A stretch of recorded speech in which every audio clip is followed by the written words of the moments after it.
Hello everyone, this is Divyashree and today I'm here to talk about law related to preemption. In this crucial period of lockdown, I came up with an idea of presenting my opinion on several law related topics. And today's topic would be related to preemption. The idea of preemption finds its origin in the Mohammedan law and was unknown in India till the advent of Mughal rule. This was administered as general law of land and applied to both Hindus and Muslims. Later, it was introduced by the Britishers on the grounds of justice, equity, and good conscience. There are four sources of the right of preemption in India, which includes Muslim personal law, customs, statutes, and contract.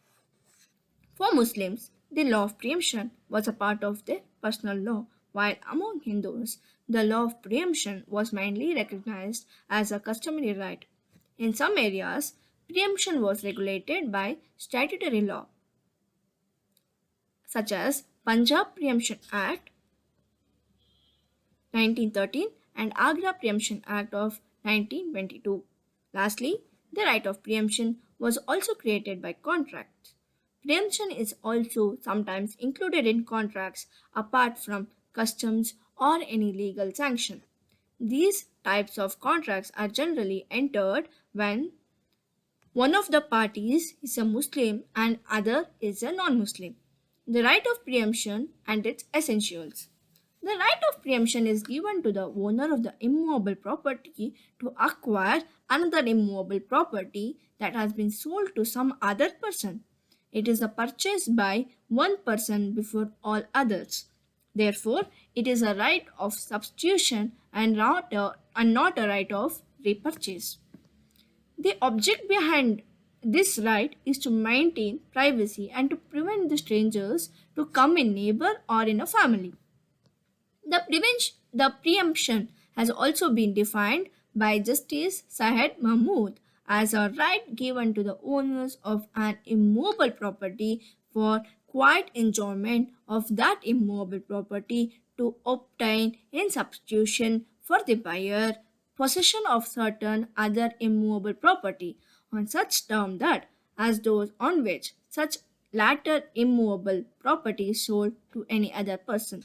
However, to exercise the right of preemption, there are certain conditions that need to be satisfied. Those conditions are ownership over the immobile property, sale of property which is not of the person exercising the right of preemption. There should be some relation with respect to the property between the preemptor and the seller of the land. Possession of the other property is given to the preemptor on the same terms as on which the other person is given the right. To exercise the right of preemption, preemptor has to perform certain formalities. The preemptor has to declare his intention to assert the right immediately after getting information about the sale. This is called as Talab-e-Muwasibat. The Talab-e-Muwasibat can also be made by a person authorized by the preemptor or by de facto guardians in case the preemptor is a minor. Such declaration of intention should be made in presence of two witnesses. This is called as Talab-e-Ishhad. After that, the legal action gets initiated, that is, Talab-e-Tamlik. However, the third stage to exercise the right is not mandatory while establishing the right of preemption. The preemption right can be exercised by any of the following three categories of people. They are the co-owner of the property, Shafi-e Sharik, participator in appendage such as a right of way. He is called as Shafi-e Khalid and owner of an adjoint property, Shafi-e Jar. In addition to that, the right of preemption arises only out of a valid and complete sale. It does not arise out of a gift or a mortgage. Moving on, let us see what is the constitutional validity of this right. In the case of Pyar Mohan versus Rameshwar, the court observed that the right of preemption is a very weak right and a bona fide purchaser cannot buy land which he is legally entitled to own. Before 1978, the Indian Constitution recognized the right to property as a fundamental right under Article 19(1)(f). Therefore, preemption was not in favor of the law, as it seizes the property merely on the apprehension of inconvenience. Though the right of preemption was in direct contravention with the fundamental right to property, the challenge to the right was justified on the basis of Article 19(5), that is, reasonable restrictions. It was contended that reasonable restriction can be put on the fundamental right to property. Also, holding it unconstitutional will go against one of the important principles of Islamic law, as the practice of preemption is a part of Muslim personal law. In 1962, the Supreme Court got an opportunity to decide the question of constitutionality in the case of Bhoram versus Bajinath, wherein the Supreme Court held the statutory provision of preemption on the basis of vicinage is unconstitutional. Later, in the year 1965, in the case of Sant Ram versus Lab Singh, the court held with similar line and tells that the customary practice of preemption by vicinage is unconstitutional. The entire debate over the constitutionality got altered after 1978 due to the introduction of 44th Amendment, and application of previous laws has to be dealt carefully. It rendered the right to property merely a constitutional right or a legal right and not a fundamental right. However, the legality of preemption continues to remain under judicial scrutiny. Since the right to property was there as a constitutional right, its reasonableness was checked under Article 14 and 15 of the Constitution. After the amendment, the validity of Punjab Preemption Act was challenged in two important cases.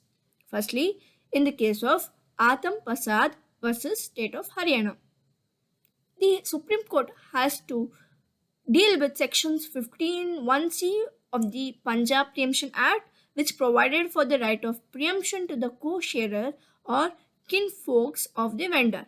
In that case, the apex court held preemption on the basis of consanguinity is unconstitutional. Consanguinity is unconstitutional. Secondly, in the case of Krishna versus State of Haryana, the constitutional validity of section 15(1)(b) was challenged, and the court declared that the preemption on the basis of co-sharer is constitutionally valid. When the preemption by vicinage was made unconstitutional, this approach of judiciary was criticized by saying that such moves in such moves is uprooting the old institution of Islamic jurisprudence. However, it is important to note that the only form of preemption that was held unconstitutional is the preemption on the basis of vicinage, that is recognized by customary and statutory provisions and not by Islamic law. Also, no interference has been made by the judiciary on the right of preemption based on co-ownership. Let us move on to see what is the impact of judicial decisions on Islamic law. Islamic law is not a monolithic legal system but has many schools and sub-schools following different legal principles, and all the schools are valued equally. There are four major schools of Islamic law: Shafi, Hanafi, Ismaili, and Itta Hashari. All these schools follow a wide variety of legal principles. Therefore, the impact of judicial approach on Islamic jurisprudence can be determined only by looking at the law of preemption followed in these different schools. The Hanafi school recognizes three circumstances when the right of preemption can be exercised, and they are co-ownership of property, sharik, a participator in appendage, kilt, and ownership of adjoining property, jar. But the right given in the last category does not extend to the large extent. The Itnan Hashari school defines preemption as right as a legal title of one of the partners on the share of another partner in the property in the joint property when any sale or transfer takes place.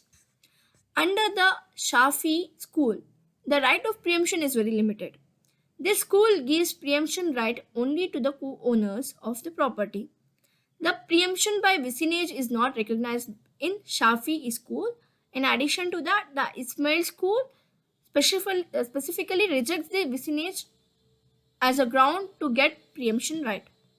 On the basis of above findings, in the Islamic law, only the Hanafi school recognizes the preemption right on the basis of vicinage. Moreover, such right is not applicable for a large estate. That shows the purpose of this right is to prevent any newcomer in the locality. It is only the principle of one school that is contrary to the laws and social condition of our country. When the laws of one school are contentious, then one such law of one school can be replaced with that of other school. So, for the law of preemption on the basis of vicinage, which is contrary to the law, principle of other schools can be followed. It is not mandatory as well as reasonable to stick on to Hanafi school of law and apply to all Muslims of the country exclusively. Thank you.